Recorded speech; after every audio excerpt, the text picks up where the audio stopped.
can you train yourself to become a morning person? For some of us, sticking to a 10:30 p.m. bedtime isn't possible.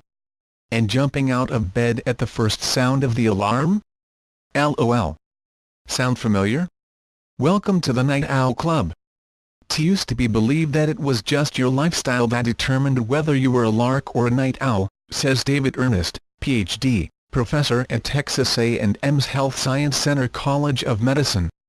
What was discovered 15 to 20 years ago was there is a biological basis for people who are early birds and people who are night owls.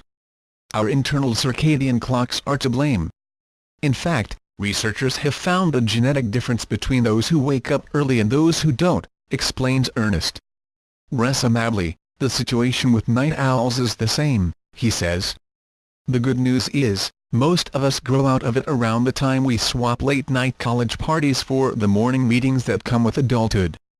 The majority of us fall someplace in the OK range, where we're not either of the extreme prototypes, says Rebecca Spencer, Ph.D., Associate Professor of Neuroscience in the Department of Psychological and Brain Sciences at University of Massachusetts Amherst.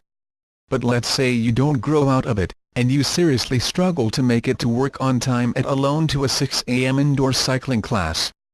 You're not alone if you feel like you're being pulled in two different directions.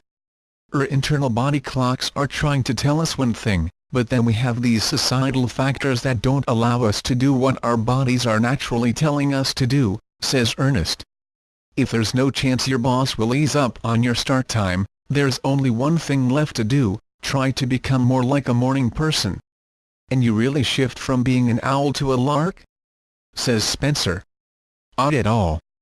But if you're not an extreme owl and want to be a little more lark-like, I think that's where you have some flexibility. Start by trying to shift your internal clock by an hour or so, suggests Spencer. Here's how.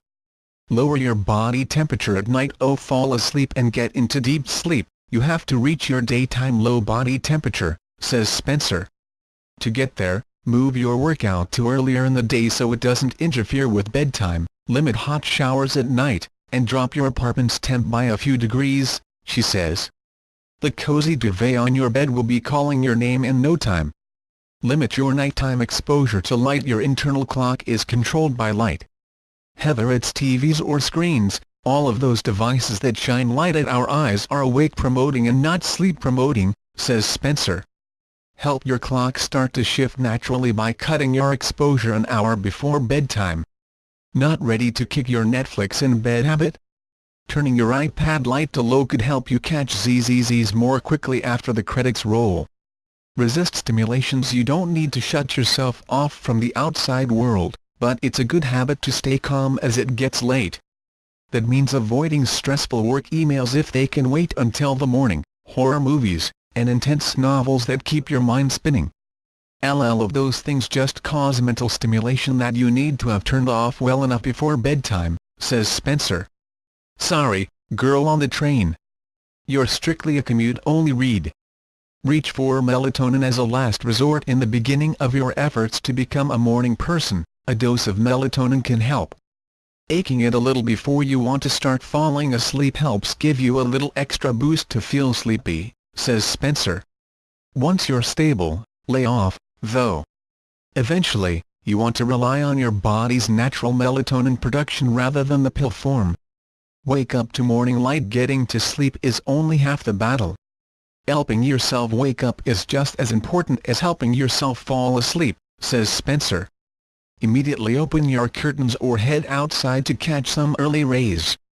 As a bonus, early to rise likely means early to bed at night.